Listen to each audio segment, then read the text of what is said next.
Oi, galera. Vou fazer um vídeo rapidinho aqui falando sobre o discurso dessa garota que eu acabei de ver aqui no YouTube. Eu nem sei se eu posso ficar usando a imagem da pessoa assim, talvez eu não possa. Então, se eu não puder, eu vou ter que retirar o vídeo, mas mesmo assim eu vou gravar e vou subir com ele no YouTube.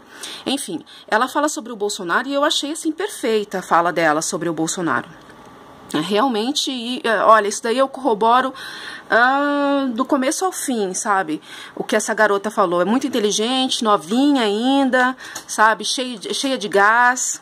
Enfim, tá de parabéns. Só que, quando ela começa a falar do Lula, ela cai na vala do senso comum, que é reproduzir um discurso pautado em cima da política de assistencialismo que foi o Bolsa Família, que é o Bolsa Família. Bolsa Família é importante? É importante, principalmente num país que tem aí um abismo social, um país atravessado por desigualdade social, etc. e tal. Todas as problemáticas sociais que nós sabemos que o nosso país possui. Só que assistencialismo ou política social compensatória, ou o Bolsa Família, ele não pode ser referência de governabilidade, de boa governabilidade. E é isso que essa garota precisa entender. Ela é muito inteligente, certamente ela vai entender, e eu espero que ela assista esse vídeo, não sei se vai assistir, mas eu espero que ela assista esse vídeo para ela entender que política social compensatória, embora seja importante, não pode ser referência de governabilidade, de boa governabilidade. O Lula, quando ele governou nos 2 mandatos, ele teve todas as possibilidades de fazer uma verdadeira revolução, de fazer reformas estruturais nesse país, mas ele não o fez.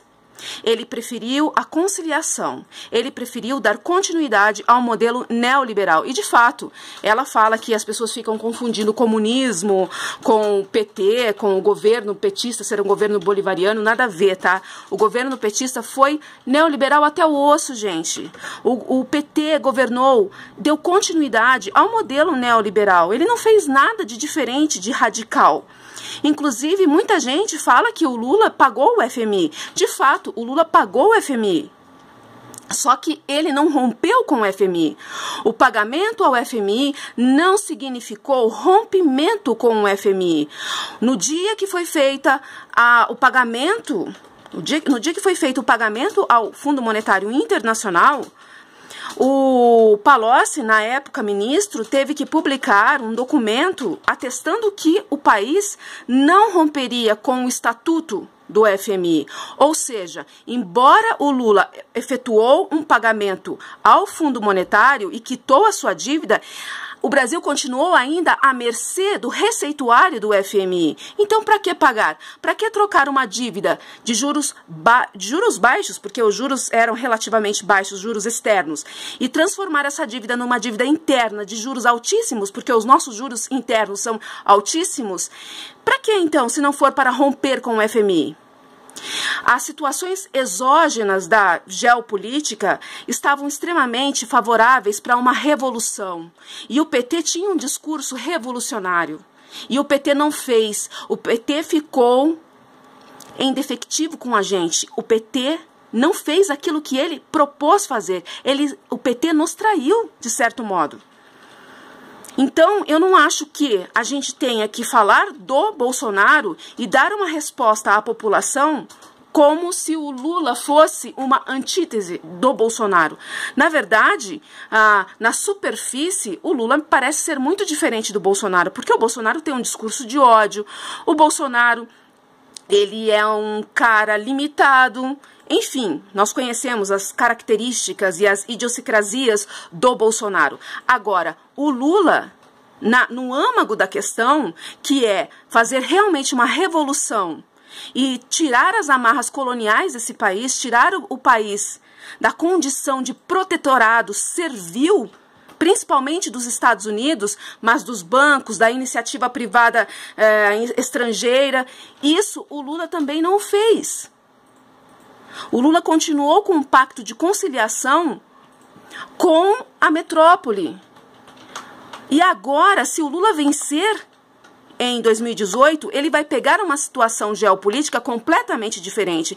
E se você que está me ouvindo conhece a situação que eu estou falando, você vai saber que a China não compra mais como comprava do Brasil naquele período do boom das super commodities, a China não está comprando mais. O mundo está em retração. É uma condição mundial, global, completamente diferente daquela que o Lula pegou para governar o país.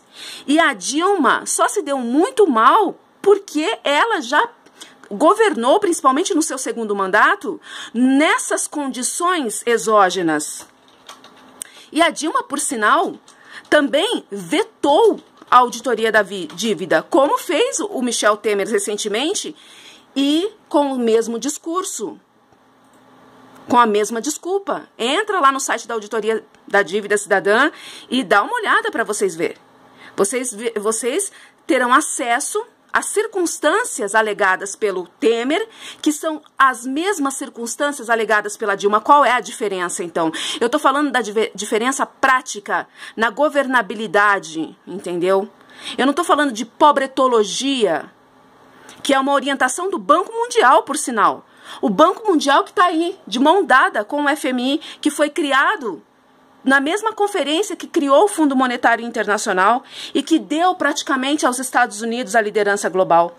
Então, essa garota super inteligente, ela tem que entender que o PT já não nos é mais favorável. O ensejo do PT passou, agora é Ciro Gomes, tá? Agora é Ciro Gomes. Ciro Gomes com o seu discurso objetivo, falando que vai mexer no vespeiro, falando de macroeconomia, sem essa demagogia rasa que o PT ainda está apoiado, entendeu? Cadê o projeto para o Brasil do PT? O PT, como eu falei, só se pauta na pobretologia. Sabe? Ah, vamos tirar o pobre da miséria, vamos dar a tal da caridade cristã que o Nildo Ourix tanto fala. E ele tem toda a razão. A gente não quer caridade cristã. A gente quer mudanças estruturais, mudanças sistêmicas. E é isso que a gente precisa. A gente não precisa nem do Bolsonaro, que é um escroto, um analfabeto. Eu acho que sim, ele é burro, sim. E ele só faz sucesso porque o povo brasileiro, infelizmente, foi negligenciado educacionalmente, né? Teve aí uma educação horrível, que o PT negligenciou, inclusive. Porque quem formou a opinião dessa gente toda foi o PT. Foi a negligência que o PT provocou. Abandonou o ensino, abandonou de fato o que deveria ser feito. Eu não estou falando dessas coisinhas pequenas, coisas rasas, entendeu? Que o PT fez, né? Política de cotas, não. Eu estou falando de mudanças estruturais, de revolução educacional, que deveria ter sido feita no governo do PT, mas não foi feita. E essa geração, essa nossa geração Z, perdida, entendeu? Que o PT deixou de educar, é a geração que fica aí reproduzindo os jargões baratos do Bolsonaro, que fica aí acreditando que bandido bom é bandido morto, que não tem como fazer uma análise crítica sobre o que o Bolsonaro fala sobre economia. Quer dizer, ele não fala nada, né? Porque ele não conhece sobre economia. Ou seja, aí não dá, né? Se for pra gente dar continuidade nessa porcaria toda e ficar vivendo de migalhas, ah não, eu quero muito mais pro meu país, e você, garota, que é tão inteligente, deveria querer muito mais pro país também. A gente tem possibilidade de ser uma das maiores potências mundiais. A gente tem a riqueza que eles não têm. A gente tem uma vocação que nenhuma nação tem. Maior contingente de água potável do mundo, riquezas minerais, singulares, inclusive. A gente pode mudar através de uma produtividade interna, de um parque industrial que o Ciro Gomes tanto fala, sabe? O Ciro Gomes tem aí mostrado pra gente a solução, uma solução prática, e não uma solução teórica pautada em pobretologia. Parabéns pelo seu discurso, tá? Que muito embora você tenha aí caído na vala comum do petismo, de gaveta, você é jovem ainda e você vai aprender que nós precisamos de ir além dessa fronteira que o PT foi, a gente precisa ir além dela. A gente precisa de mudança, de revolução. Ciro Gomes 2018. Tchau, beijo pra vocês.